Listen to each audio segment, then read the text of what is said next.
My name is James, and today I'm going to be giving you my UFC 309 quick predictions. That is Jon Jones taking on old man Stipe. Sorry for the little absence here. I went to UFC Edmonton, great time, made some money, got sick. So, been out for a week. It's been pretty brutal, but we're back on the grind now. Speaking about grind, obviously, like and subscribe. We're trying to hit the goal of 1,000. Let's make that happen. But speaking about last weekend, though, the bets still went out. Check the Twitter in the description. That's where you see all those. And we crushed. 10 out of 11 for the picks. We got Cortavius wrong. Fair enough. 20 units out, 31 returned, 11 units in profit. Guap, profit, cheddar. You love to see it. Rent is paid. Let's just keep that momentum going. You know, we've had 3 weekends now where we've been up like $800 each time, if not $1,100. Like you just can't complain. Yeah, let's not waste any time. Let's just get into it. Veronica Hardy versus Eduarda Moura. This one's a tough one, honestly. Just pick your side. It's just not that. Just don't bet on it, honestly. Just bet the over 1.5. It's gonna happen. Hardy, I think she's the better striker. So I think if this stays on the feet, she wins.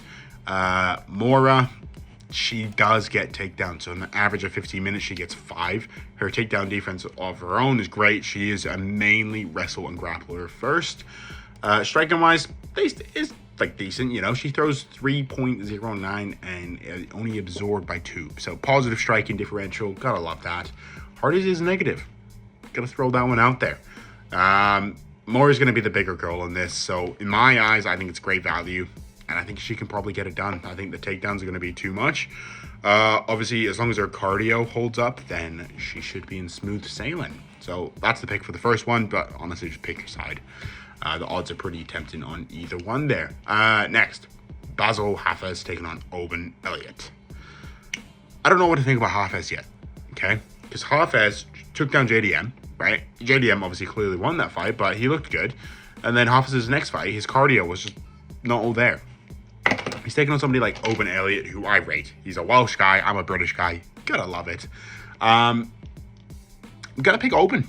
Honestly, I think his striking is better. I think it's far more technical. Hafez obviously holds the bigger power. So, but the problem is I find he's very lumpy when he kind of comes in for throwing. It's kind of a weird way to say that, but you kind of get what I mean, right? He's very predictable. And I think Oban, who's going to be light on his toes, a little bit more technique in a sense, he's going to be able to see those big shots coming and I think outpoint him. And if it does go to the ground, which I think Hafez will want to do, Oban's a decent grappler too. So in my eyes, I just think Oban beats him everywhere. And based on what I saw in Oban's last fight too, very impressive. So yeah, first 2 picks, kind of just pick your side. I'm on the Oban and I'm on the Eduarda there. Can't believe this is the next fight, but here we are. Gall taking on Ramiz Brahimaj. I think that's how you say his name. Ramiz, he's like the older MMA style, you know, where he's good at just one thing, and that's it. And that one thing for him is the grappling. He likes to submit people, and that's it. He's striking, pretty shocking. Gall, on the other hand, he's a little bit older, definitely coming to the end of his career. Holds no power, kind of submission or bust kind of guy. 7-6 is his record.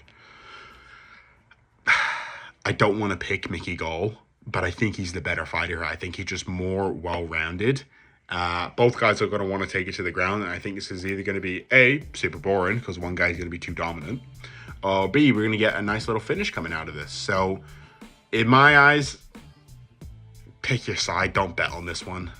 If anything, just tail both sides by submission, because I think both guys are going to want to do that. But Gall, going to trust him. Ramiz has been out for a little while. I think like a year or 2 now. So don't like that long layoff either. So going to go with Gall. But shocking. On one of the best cards of the year, the UFC says. Yeah, I don't know. Marcin Tybura taking on Jhonata Diniz. Butchered that name as well. Going with Diniz. Not because I think he's the best guy in the world. You know, Tybura has far more experience. And Diniz does have a big hole in his game, which is the takedown defense. He can get taken down and being held there. You know, Tybura, yes, has okay takedowns, but he's like 40 years old. I gotta go with Diniz because I think he's gonna be younger, bigger power, more technical, and I would hope and pray that he's worked on his takedown defense.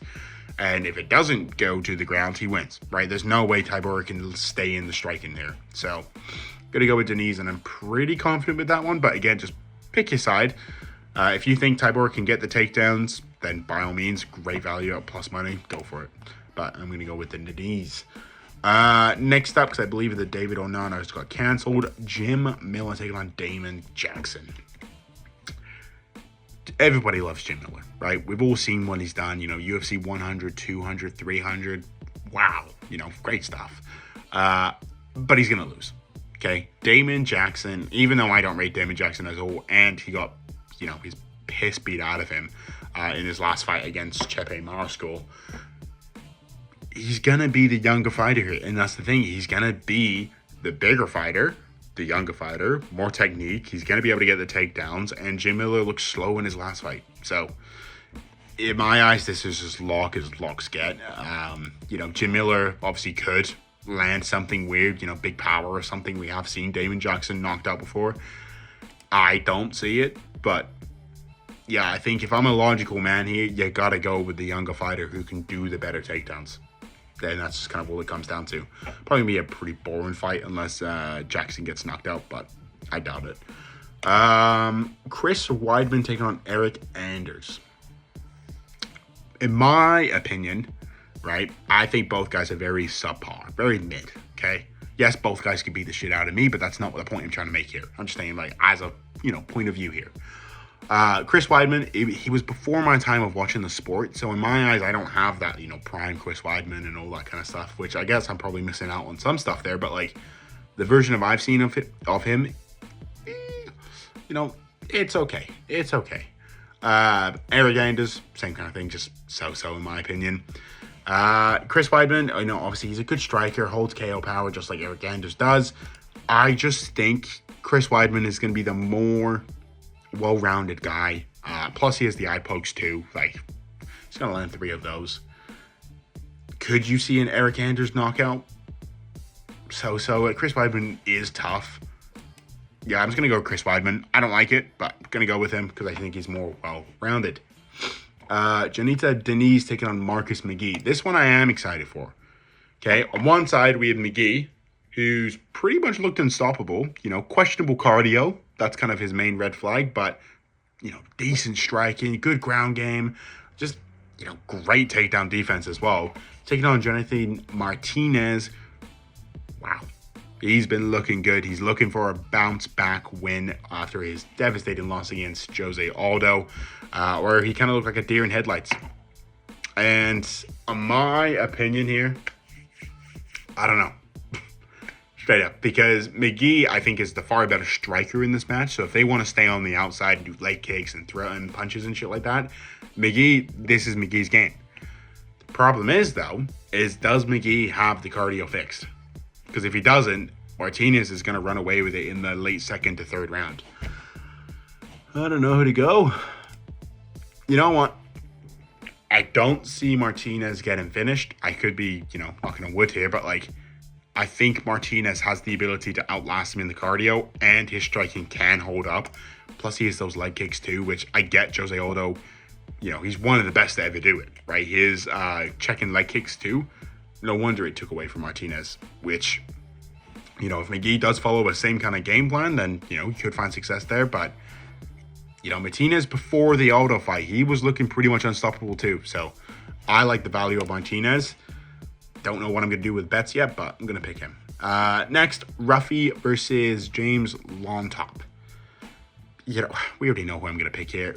Mauricio, Ruffy, fighting nerds. They are the GOATs.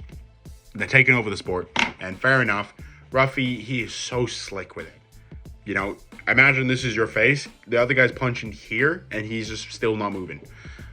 That made no sense. Basically, his distance control is great. Great punching. He was feeling himself in his last fight against Malarkey. Went for a weird scissor takedown thing. Very cool to see. Ruffy's just going to be better. Llontop is a dog. Yes, he can tough it out, but he took a lot of damage in his last fight, and for that reason, you can't really pick him. And fighting nerds, you know, Ruffy, parlay Ruffy. I think he's super safe here. Next fight, we have Viviane Araujo taking on Karine Silva. I don't know what to do with this one either. Okay, honestly, this one felt like last card, the UFC Vegas 100, where every fight seemed like it could go either way, and then when you were watching it, it's like, oh, this one's pretty straightforward. I feel like this fight is going to be the exact same thing. I'm going to go with Silva. It's the same reason why I went Moura against Hardy there. I think she's going to get the takedowns. And if she can get the takedowns and her cardio holds up, she wins. And that is why she's the favorite. You know, she averages, 3.6 takedowns per 15 minutes. Viviane can obviously hang on the grappling side of things. And her striking, in my opinion, is far better. So it's going to be the exact same breakdown as what I did with Hardy. If it stays on the feet, Viviane has a great chance of winning. Obviously, her takedown defense, you know, sitting around just below 80%. It's good. It's good, you know, and Silva isn't fucking a great prospect or anything like that. She has holes in her game that can be exploited. I'm just going to go with Silva because I think the takedowns are going to be there. And it's kind of as simple as that. And I could be wrong, just like I could be wrong in the Moura fight there. But I just think the takedowns are going to be too much. Next, Bo Nickal taking on Paul Craig. This could be the upset of the century, you know. And if Paul Craig can do it, Bo Nickal's done. Okay? He's been spoon-fed to us by the UFC. Negative 1,000, I get it, right? It's Bo Nickal and it's Paul Craig. I think Bo Nickal is going to showcase his striking here. I don't think he's going to want to wrestle.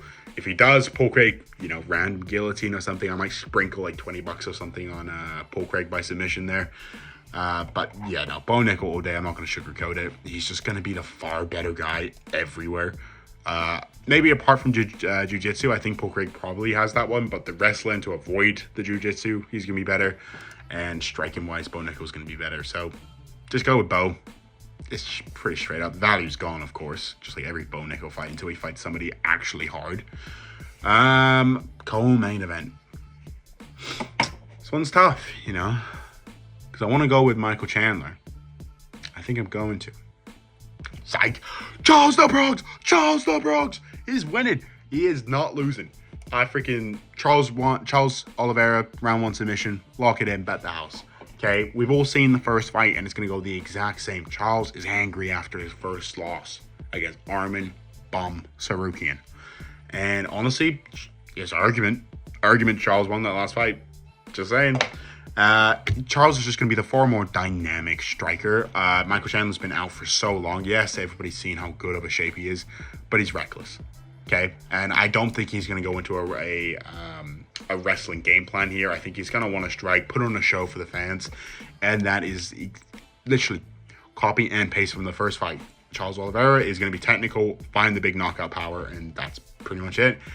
So, going to go with Charles. I think he's just going to be the more technical striker in round 1 submission.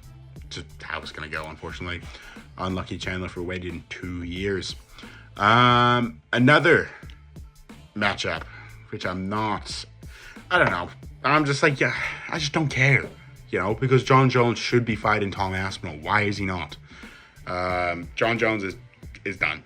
In my thing, he's washed. And his whole legacy, anyway, is washed too. Should I go with Stipe for the main? No, because I want my pick record to be good. Jon Jones is going to win this, unfortunately, and I want Stipe to win. So, like, honestly, I'm going to be cheered for Stipe the whole time because I want Tom Aspinall to be laughing at Jon Jones. Fake record Jon Jones has. Yeah, he's just going to be everywhere. Like, he's better everywhere. You know, Jon Jones is very dynamic.